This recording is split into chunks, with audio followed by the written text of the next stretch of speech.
Good morning, good morning, good morning, good people, fellow humans. Today is Sunday, February 8th. Boy, this week is already a quarter over. February 8th, 2026. It's about 6 o'clock in the morning. It's a wonderful, brisk, clear February day here in southern Nevada, where we are east of Sin City, west of Death Valley, south of Area 51, at the crossroads, the best of the western frontier. The Nevada frontier is right here in this area here. And it's kind of spooky. This is where George Norrie area. So cool. All right. I'm just thinking about next week's TV show. No, not next week, the week after that. So, yeah. But anyway, here we are. This is day 7 of week 2 of our neuroscience-oriented approach to success. After today, we will be halfway done. We are focused on Inside My Skull-Sized Kingdom, day 7. Today is Waiteba, what you think about, you bring about. And it was 9 years ago. It was a TED Talk 9 years ago. And we have watched it every month, probably from just about the beginning, because we were well into this then. So this was an upgrade from someone else. Who knows? Doesn't matter. We'll take that out in editing, right? Okay, good. What's our themo-memo of today? The themo-memo of today is free agency. Something from Seth Godin, which we'll get to in a minute, but let's get our advice from an 80-year-old. Advice from an 80-year-old. I know we have at least one person in their 80s who regularly watches this, Rulon, my friend Rulon, who I didn't get to see after Choich last night because I had to get to the, last night was the annual Crab Fest for children of rural Nevada. Saturday, September 7th. So I was at that last night. Always fun, about 200 people that pay $75 for a Crab Fest. Plus they buy raffle tickets and they're in a silent auction and they're this and that. And they're in the thing program. And so it's a good time by all here. We should have done a story on it. But the harvest is plenty and the workers are few, right? So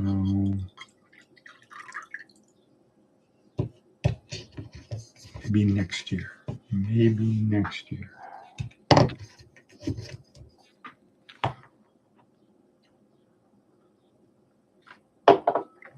Okay, so the theme of today is free agency. Seth Godin will talk about that. Once again, advice from an 80-year-old is always accept an outstretched hand. Always accept an outstretched hand. So let's apply that. What's our prayer of today? Become like children to enter. Nope, that's week 1. The work of God. Okay, so John 6:29. The work of God is this, to believe in the one he has sent. The work of God is this, to believe in the one he has sent. Let me go to that. Jesus answered them, this is the work of God, that you believe in him who he has sent. See the context of that.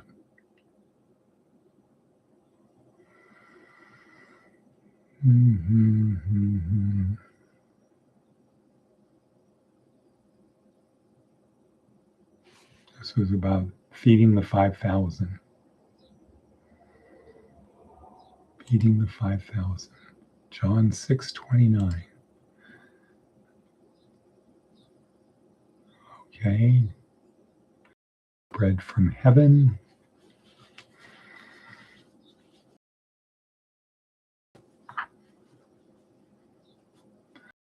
Then they said to him, "What must we do to perform the works of God?" Jesus answered, "This is the work of God, that you believe in him who he has sent."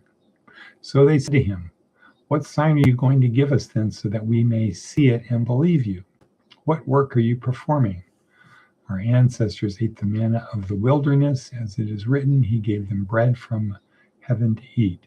Then Jesus said to them, "Very truly I tell you, it was not Moses who gave you the bread, but it is my Father who gives you the bread from heaven. Okay, so this sets up the very famous, very charged, "You must eat my body and drink my blood." Work of God is this: believe in the one who he has sent. So if I tell you, you have to eat my body and drink my blood, okay. And I guess from a baryonic experience perspective, he could have meant it literally. Because is he more than man? Yes. Is this why they could have believed it then? Back then. And it's not a symbol, it is the real thing. Yeah, perhaps. Okay, but we're getting far afield. We're getting into Bible stuff that most people either they have their own idea or they don't care about new ideas. So our purpose is not for that. Our purpose is to help people navigate through this life. Right. Okay. Seth Godin, free agency. Unrestricted free choice is a myth. There are always boundaries and trade-offs. But being fully stuck is also a myth. We might not like the trade-offs, but we also have a choice. Since we always live in between, the work isn't waiting until we have free agency. The work is deciding and acting when we think we don't. That's a short one. Let's do it again. One more time. Free agency. Unrestricted free choice is a myth. Okay. There are always boundaries and trade-offs. Right. Okay. You can do this or this or this, but within certain boundaries. You can't, if you're mad at someone, can you kill them? Well, you do have free agency to kill them, but there are consequences. That might be the trade-offs. And being fully stuck is also a myth. I can't do anything about it. I have no choice. Okay, that's a myth. We might not like the trade-offs, but we also have a choice. Since we always live in between, in other words, we don't have complete freedom and we never have, and we have no freedom, the work isn't waiting until we have free agency. The work isn't waiting. I guess the work is the stuff that we haven't done yet. It's not waiting till we have free agency. The work is deciding and acting when we think that we don't. When we don't have free agency, the work is deciding and acting when we think that we don't. Okay. Another very deep one. All right. Our TED Talk for today is Waiteba. What you think about, you bring about. Programming the Raz. All right. So let's just do a little recap for a minute of where we are for the week and where we are for the class. Again, this is week 2 of our 4-week class. Week 1 starts out here. Week 1. I have to learn how to use my whiteboard. is the overview and orientation. What are we doing here? What are we doing here? How are we going to do it? Why are we going to do it? That's the foundation, week one, just the whole orientation. Why, answering the two questions. Why is it two questions? Why isn't it one? Why isn't it 10? Why is it two questions? It's foundation, overview and orientation. Why this? Why that? Why all of these things? And how are we going to do it? That is week one. It takes a week to lay out the whole course. Me. It takes a week to lay out the whole course. And then the course proceeds from this. Inside my school-sized kingdom, how my brain works from a neuroscience-oriented approach to success. Week 3, outside my school-sized kingdom. I can't be successful without getting other people to help me. How do I get other people to help me? And then this goes to fallback now to the two questions. Who am I and why do I behave the way I do? One of the benefits of knowing who I am and why I behave the way I do is because if I know who I am and why I behave the way I do, I know the same thing about other people. And I need other people to help me. So I know the same thing about other people. And though I can't read their mind, I can't read the minds of other people, what I can do is I can infer what's on their mind because I know how their brain works. Their brain works the same way my brain works. So I can test and I can do things and I can relate to how they respond and I can observe. So for example, I can look at them and infer what they use to make them feel good. What is the main thing that makes them feel good? I could be 100 feet away. I have a good idea. 50 feet away. I don't even have to see them talk. I can look at them and have a pretty good idea of what it is that makes them, what turns their crank, as Jordan Peterson said, what gives them pleasure. So for example, if I see somebody off in the distance and they're really fat, dopamine.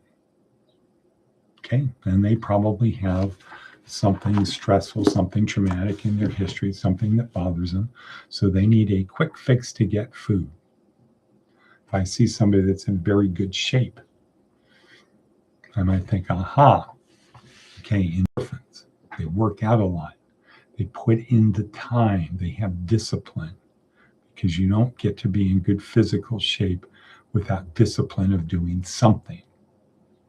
It doesn't mean they don't have underlying trauma, but their approach isn't eating a piece of chocolate cake. Their approach is working out, exercising, taking care of themselves. So I don't know anything about the person except they're in good shape. They take care of themselves. Okay, they could be batty, but probably not. Okay, I see someone who's got a lot of tattoos. What does that tell me? Serotonin.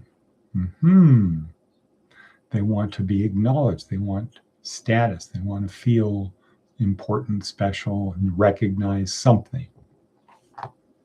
Okay, so they're going to be motivated by things like that. So they probably have other things that are easily noticeable, maybe a keychain or a purse or something, or wallet, something that shows status. Let's say they have a little puppy, a little dog, a baby carriage, but there's a dog in it. Okay, oxytocin, right? They need something to make them feel love. There's something that takes away the fear of the day or the loneliness of the day. I've got my little dog to make me feel good. So I can learn a lot about people from 100 feet away. I haven't talked to them. I can only see them. And then as they get closer, I can observe more things. Let's say they're thin, but they're not athletic. They have a cane, they're walking and they're in pain. They have a cane, so I can tell they're in pain. So a lot of things. Nonverbal communication, we know from Nancy Kane, from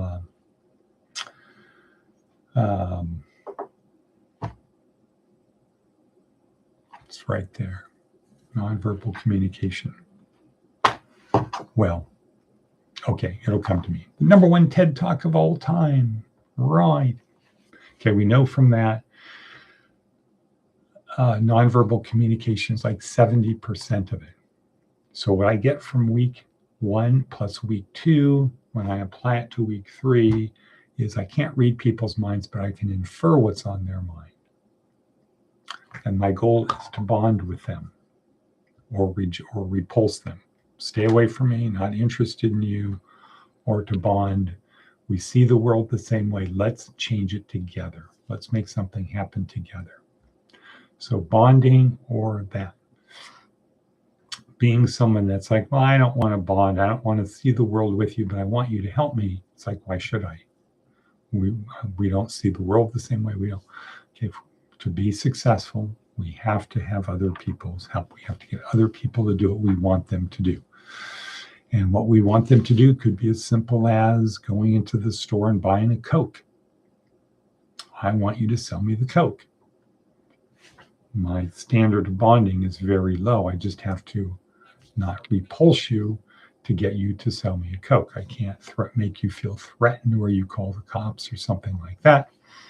I just have to follow the rules of society, polite society, and you will sell me the Coke. If I want you to go into business with me, we need to be joined at the hip. We need to be really bonded. We need to see the world the same way, because at a point when you've been through life enough, there's going to be ups and downs. We don't want to separate if we really want to be in this together. So, why Taba? So today now, so week 3 is observing other people. This is the end of week 2. So week 3 is other people, and then week 4 is how you actually do it.